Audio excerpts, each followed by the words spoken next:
Hello students and welcome back to channel Siraj tech daily study. आज investment accounting का lecture number 2 होगा, जिसमें हम कवर करेंगे नए points of investment accounting. Start करेंगे आज का क्लास।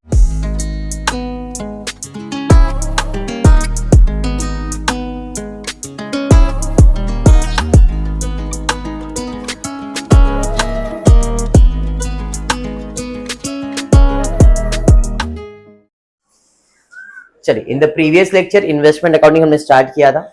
इन्वेस्टमेंट अकाउंटिंग में मैंने क्लियर बताया, आप खरीदोगे, जब भी खरीद रहे हो तो एक्स होना चाहिए, कम नहीं होना चाहिए। कम है तो इंटरेस्ट को कम कर दो। सेल्स करोगे तो भी एक्स ही होना चाहिए, कम नहीं होना चाहिए। अगर कम है तो उसमें से भी इंटरेस्ट माइनस कर लेगा। समझ में आया क्या? क्लियर। इधर परचेज एंड सेल्स ही होने वाला है और इंटरेस्ट का कैलकुलेशन करना है। सेल्स होगा तो प्रॉफिट एंड लॉस का कैलकुलेशन आएगा। ठीक है, चलिए देखते हैं क्वेश्चन दिया क्या गया है। On 1st of April 2010, Mrs. Meenal had rupees 3 lakhs, 12% debenture at 94 each, face value 100। 3 lakh रुपया उसका नॉमिनल वैल्यू है। कॉस्ट वैल्यू कितना है? 94। फेस वैल्यू कितना है? 100।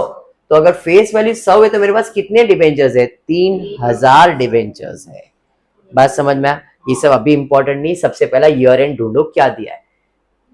Debentures in the books of Meenal for the year end date 31 March 2011। जब साल खत्म हो रहा है मार्च में, तो चालू कभी होएगा? तो अप्रैल से लेके मार्च तक का कैलेंडर बनेगा।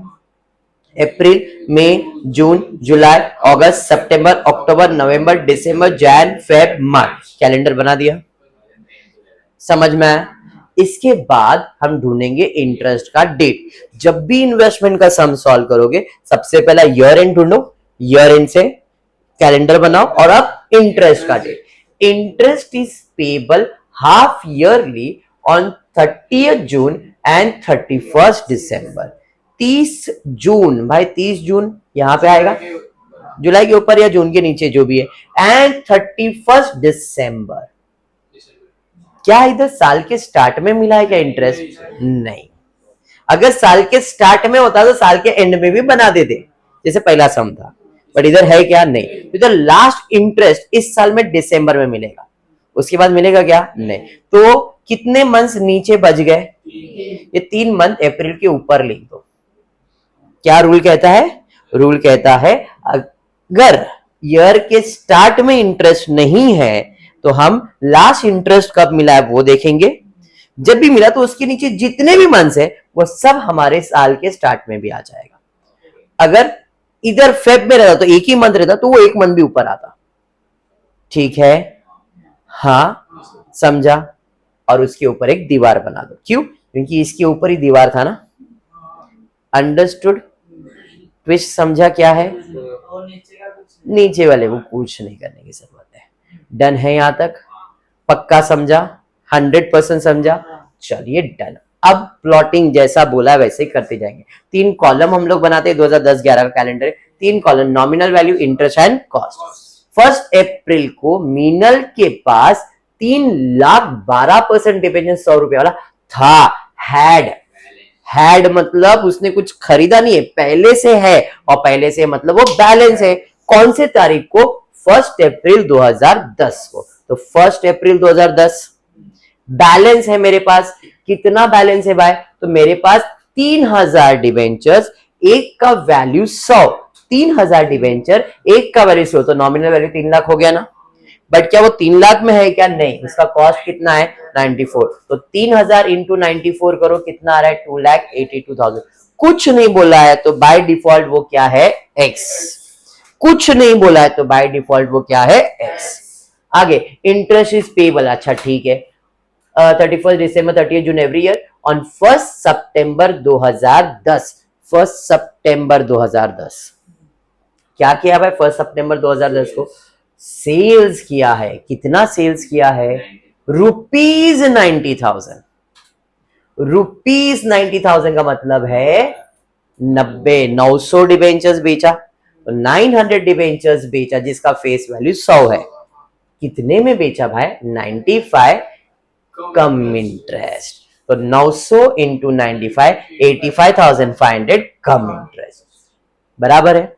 आगे, the 12% debentures were quoted at 96 per debenture at the stock exchange on 31st March। 31st March मतलब ईयर एंड, ईयर एंड का क्या दिया है, मार्केट प्राइस। और कुछ है क्वेश्चन में, खत्म। बैलेंस था, सेल्स, और कुछ भी नहीं है क्वेश्चन में। डन। तो बताओ मुझे ईयर एंड में कितना बैलेंस है आपके पास, बैलेंस कितना है? मेरे पास पहले कितना था, इस साल मेरे पास स्टार्ट में 3000 था, उसमें से कितना बेच दिया, तो मेरे पास 31 मार्च को बैलेंस कितना आएगा, 2100। एक का फेस वैल्यू 100, तो बराबर। इसका कॉस्ट प्राइस मालूम है क्या, नहीं, बट इसका मार्केट प्राइस मालूम है। कितना दिया मार्केट प्राइस, 96, वो अपन बाद में कैलकुलेट करेंगे, समझा। और कुछ, इंटरेस्ट का कैलकुलेशन। इंटरेस्ट का कैलकुलेशन कैसे, 1 अप्रैल पे ऊपर देखो कितना मंथ दिख रहा है, कितना परसेंट, 12%। मैंने 12% में क्या बताया, 2 जीरो कम कर दो, कितना बचा, 3000। कितने मंथ से मल्टीप्लाई, 3000 इंटू 3 करोगे 9000 आएगा ना।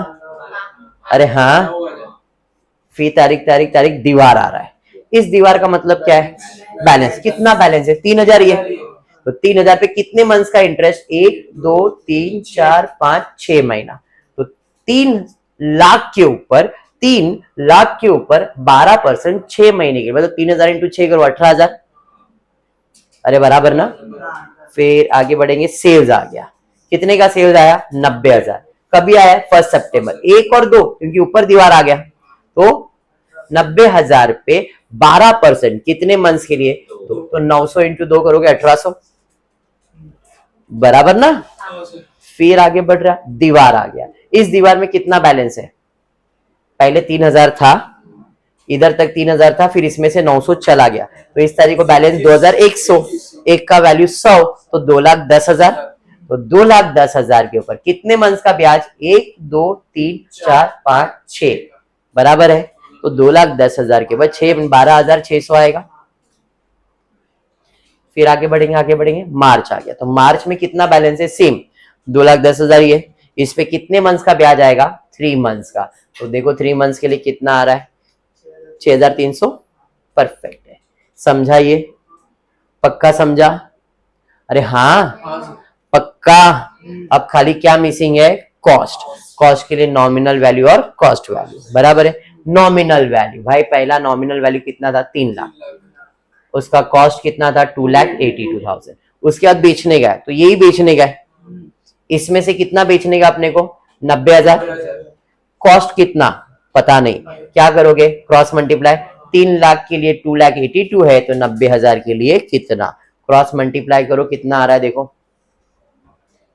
ये सेल्स प्राइस है, ये नहीं लिखते, क्रॉस मल्टीप्लाई करो, कितना आ रहा है, 84,600 आ रहा है ना।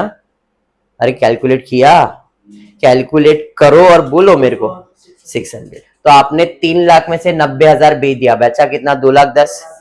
282 में से 84,500 माइनस किया, 1,97,400। ये आया कॉस्ट प्राइस। और इधर एक मार्केट प्राइस दिया था 2,100 इंटू 96 कितना है, 2,01,000। तो 2,01,000 94 विच एवर इज लोअर। अब क्योंकि मैंने बुक वैल्यू लिखा है, मेरा प्रॉब्लम टैली हो जाएगा। कल नहीं हुआ, क्यों, क्योंकि मैंने मार्केट प्राइस लिखा था। याद आया, कल का लेक्चर और आज का लेक्चर का कनेक्शन समझा। दैट्स इट, वर्किंग हो गया। और एक वर्किंग बनेगा प्रॉफिट एंड लॉस के लिए।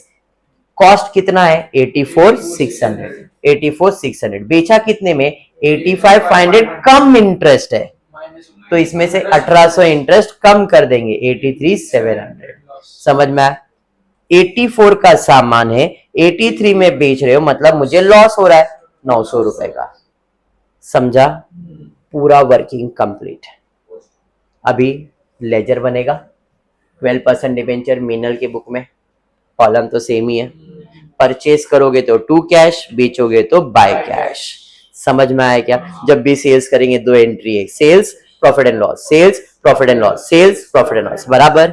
चलिए तारीख पे तारीख, पहला है बैलेंस, कल बताया था, ओपनिंग बैलेंस डेबिट और क्लोजिंग बैलेंस क्रेडिट। तो डेबिट में आ जाएगा टू बैलेंस ब्रॉट डाउन 3,09,000, 2,82,000, बराबर।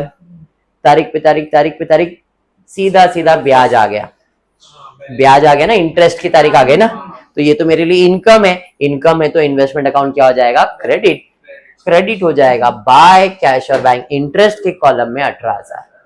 अरे समझा, तारीख तारीख तारीख सेल्स आ गया तो इन्वेस्टमेंट जाएगा, तो बाय कैश और बैंक कितना इन्वेस्टमेंट गया, 90, इंटरेस्ट कितना 1800, कॉस्ट 85,500 आएगा क्या, नहीं, कम है तो कम करके उसका कीमत 83,700। अरे समझा, फायदा हुआ के नुकसान, जो भी लॉस है प्रॉफिट एंड लॉस में डेबिट, तो इसका अकाउंट क्या हो जाएगा, क्रेडिट। तो बाय प्रॉफिट एंड लॉस, कितने का लॉस, समझ में आया, पक्का समझा, अरे हाँ सेल्स हो गया। फिर आगे बढ़ रहा, आगे वापस से दीवार आ गया, नहीं बेटा ये इंटरेस्ट है, ये इंटरेस्ट है, इंटरेस्ट का पैसा मिल रहा है, cash account debit, debit side पे, अभी लॉस हुआ इसलिए क्रेडिट साइड पे, ठीक है चलो ठीक। सेल्स के बाद फिर दीवार आ रहा है और फिर मतलब फिर इंटरेस्ट मिल रहा है, तो तारीख क्या आ जाएगा भाई, 31 दिसंबर को मिल रहा है, 31 दिसंबर ही था ना इंटरेस्ट का डेट, तो 31 दिसंबर बाय बैंक इंटरेस्ट के कॉलम में 12,600। फिर तारीख तारीख तारीख तारीख, अब बैलेंस आ रहा है, तो बैलेंस ओपनिंग डेबिट और क्लोजिंग क्रेडिट, तो बाय बैलेंस में कितना आएगा, 2,10,000, 6,300, 1,97,400, डन।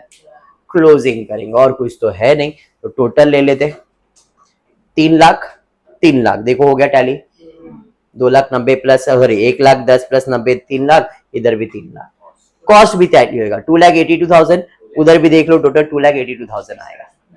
अब खाली बचता है इंटरेस्ट का बैलेंस, इंटरेस्ट का टोटल लिया माइनस किया, कितना आ रहा है 29,700, कहाँ जाएगा प्रॉफिट एंड लॉस, तारीख पे तारीख 31 मार्च का तारीख, सम कंप्लीट। समझा सम, वर्किंग अच्छे से बना लो, कैलकुलेशन समझ लो, इधर खाली पोस्टिंग का काम है, इसमें सोचना भी नहीं पड़ेगा कि कितना इंटरेस्ट, क्या इंटरेस्ट, कुछ नहीं, सब वर्किंग आपके सामने, पूरा प्रेजेंटेबल वर्किंग है। क्लियर, पक्का। तो आज के लिए इतना ही करते हो, फुली वीडियो पसंद आए तो प्लीज वीडियो को लाइक कर देना, फ्रेंड्स ग्रुप में शेयर करना, चैनल को सब्सक्राइब करना। Thank you for watching the video.